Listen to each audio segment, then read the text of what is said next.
रईसी के helicopter crash को लेकर के बड़ी खबर मिल रही है। ईरान के पूर्व विदेश मंत्री जवाद जरीफ ने अमेरिका के ऊपर बड़ा आरोप लगाया है। उन्होंने ये कहा है कि अमेरिका की ही वजह से राष्ट्रपति रईसी का हेलीकॉप्टर क्रैश हुआ है। उन्होंने ये भी कहा कि अमेरिका के आर्थिक प्रतिबंधों की वजह से ईरान के विमानों और हेलीकॉप्टर के कलपुर्जों की लगातार कमी हो रही है। ईरान के पूर्व विदेश मंत्री ने रईसी के हेलीकॉप्टर क्रैश से इस पूरी बात को अब जोड़ दिया है।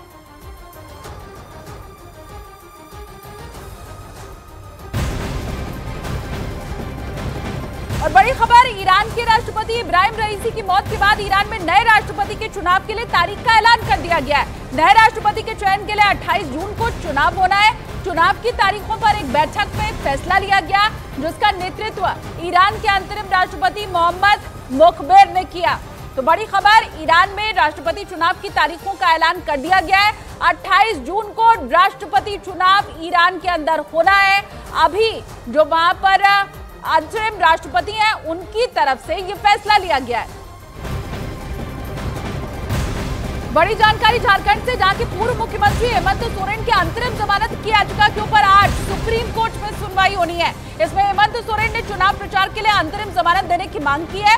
इसके साथ ही हेमंत सोरेन झारखंड हाईकोर्ट के उस आदेश को भी सुप्रीम कोर्ट में चुनौती देंगे, जिसमें हाईकोर्ट ने हेमंत सोरेन की गिरफ्तारी को सही ठहराया था। तो हेमंत सोरेन मामले में आज सुप्रीम कोर्ट के अंदर फैसला होना है। जमानत उन्हें मिल पाएगी या फिर नहीं मिल पाएगी, इसी मामले के ऊपर कोर्ट आज अपना फैसला सुनाएगा।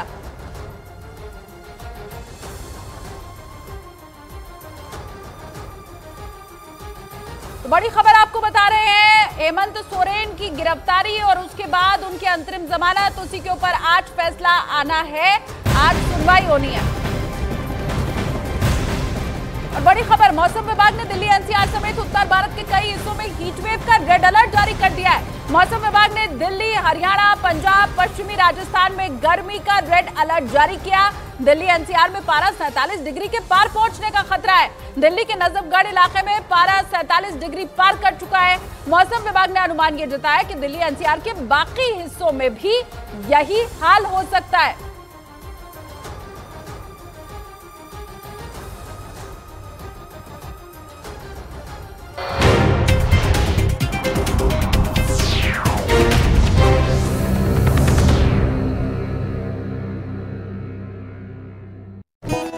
पांचवें चरण में मतदान के दौरान पश्चिम बंगाल में हुए बवाल से जुड़ी वोटिंग के वक्त पश्चिम बंगाल की कई लोकसभा सीटों पर झड़प की खबरें सामने आई। कई मतदान केंद्रों पर तो बीजेपी और टीएमसी के कार्यकर्ताओं में सीधी भिड़ंत हो गई।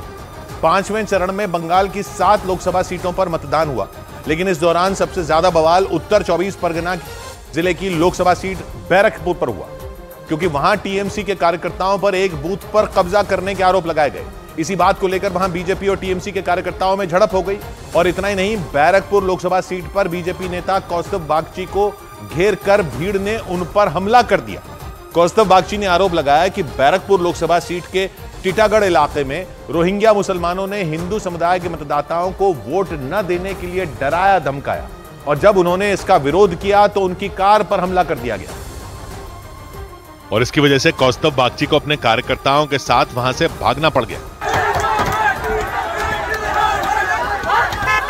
इस घटना से कुछ देर पहले की तस्वीरों में बीजेपी नेता कौस्तुभ बागची लोगों की भीड़ से घिरे दिखाई दिए।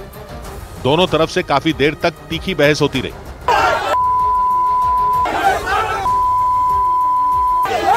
गुस्साए लोग बीजेपी नेता को वहां से फौरन चले जाने के लिए हाथ से इशारा करते दिखाई दिए। इस दौरान सुरक्षा कर्मी बड़ी मुश्किल से भड़के हुए लोगों को संभालते नजर आए।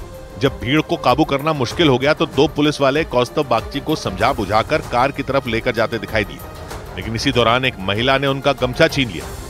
गुस्से से आग बबूला हुए वो लोग तो मानो बीजेपी नेता को वहां एक पल भी खड़े रहते देखना नहीं चाहते थे। कुछ लोग तो कौस्तुभ बागची की गाड़ी पर हाथ से तब तक पीटते रहे जब तक वो वहां से चले नहीं गए।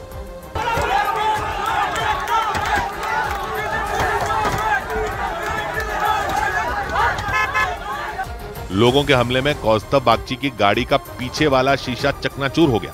लेकिन इस दौरान बीजेपी नेता की गाड़ी वहां से इतनी तेजी से निकली कि वहां भगदड़ जैसे हालात बन गए, क्योंकि लोगों की भीड़ से बचने के लिए कौस्तुभ बागची के ड्राइवर ने कार को पूरी रफ्तार से दौड़ा दिया। और इस दौरान कई लोग तो उस कार के बिल्कुल सामने आ गए। तस्वीरों में दिखा कि दो लड़के तो कौस्तुभ बागची की कार के अगले हिस्से से टकराते टकराते बचे। हालांकि बीजेपी नेता अपने कार्यकर्ताओं के साथ वहां से निकल गए, लेकिन भीड़ के हमले में उनकी गाड़ी को काफी नुकसान पहुंचा। भाजपा नेता कौस्तुभ बागची की गाड़ी है जिसमें शीशा टूटा हुआ आपको नजर आ रहा है। बैरकपुर लोकसभा सीट के टीटागढ़ इलाके में हुए इस हंगामे और बवाल के बाद सुरक्षा कर्मियों ने मोर्चा संभाल लिया। उन्होंने वहां प्रदर्शन कर रहे लोगों को खदेड़ दिया। कौस्तुभ बागची ने आरोप लगाया कि बैरकपुर लोकसभा सीट के टीटागढ़ इलाके में हिंदू मतदाताओं को वोट देने से रोका गया। यहाँ पे जो रोहिंग्याओं का जो बस्ती है, यहाँ पे हिंदुओं के घर घर में जा जाके यहाँ पे ऐसे है प्रदर्शन किया जा रहा था कि कोई वोट न देने जाए। बैरकपुर लोकसभा सीट पर बीजेपी ने सांसद अर्जुन सिंह को एक बार फिर टिकट दी, जबकि टीएमसी ने उनके खिलाफ पार्थ भौमिक को मैदान में उतारा। लेकिन 5वें चरण के मतदान के दौरान पश्चिम बंगाल की इसी सीट पर सबसे ज्यादा बवाल हुआ। बैरकपुर लोकसभा सीट के टीटागढ़ इलाके में कौस्तुभ बागची की गाड़ी पर हमले के कुछ देर बाद ही खड़दहा इलाके में भी बीजेपी और टीएमसी के बीच सीधी टक्कर हो गई, क्योंकि टीएमसी के कार्यकर्ताओं ने बैरकपुर लोकसभा सीट से बीजेपी के प्रत्याशी अर्जुन सिंह को काले झंडे दिखाए और उनके खिलाफ नारे लगाने शुरू कर दिए। टीएमसी के विरोध के बाद तो अर्जुन सिंह का गुस्सा 7वें आसमान पर पहुंच गया। वो अपने सुरक्षा घेरे को तोड़कर खुद ही उन प्रदर्शनकारियों से दो हाथ करने को तैयार दिखाई दिए। सुरक्षा कर्मियों ने किसी तरह अर्जुन सिंह को रोक लिया। टीएमसी और बीजेपी के बीच ही आमना सामना बैरकपुर लोकसभा सीट के खड़दहा इलाके में हुआ। वहां से बीजेपी उम्मीदवार अर्जुन सिंह ने आरोप लगाया कि मतदान के दौरान एक वोटिंग सेंटर पर टीएमसी के कार्यकर्ताओं ने कब्जा जमा लिया था, और जब वो अपने समर्थकों के साथ वहां पहुंचे तो टीएमसी के कार्यकर्ताओं ने उन्हें रोकने की कोशिश की। बूथ पर जा ही सकते हैं, वो नारा लगा रहा है। दोनों ही पार्टियों के कार्यकर्ता काफी देर तक वहां जमे रहे, क्योंकि विरोध प्रदर्शन के बाद भी अर्जुन सिंह वहां से हटने को तैयार नहीं हुए और ना ही टीएमसी के कार्यकर्ताओं ने अपने पैर पीछे खींचे। यही वजह रही कि कुछ देर तक चले हंगामे के बाद बीजेपी और टीएमसी के कार्यकर्ताओं में भिड़ंत हो गई और उनके बीच कुर्सियां चलने तक की नौबत आ गई। यहाँ पर हंगामा देखिए, हाथ में चेयर लेकर के उछाला जा रहा है। मामला बढ़ने पर सुरक्षा कर्मियों ने प्रदर्शन कर रहे लोगों पर सख्ती दी।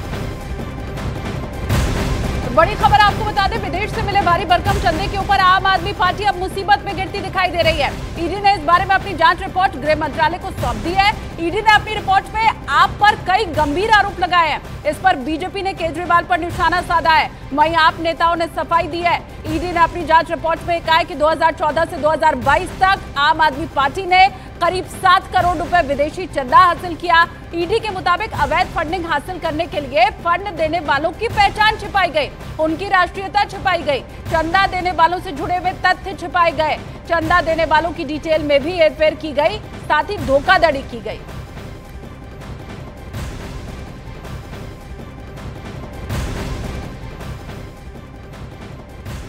अरे कहाँ जा 5वें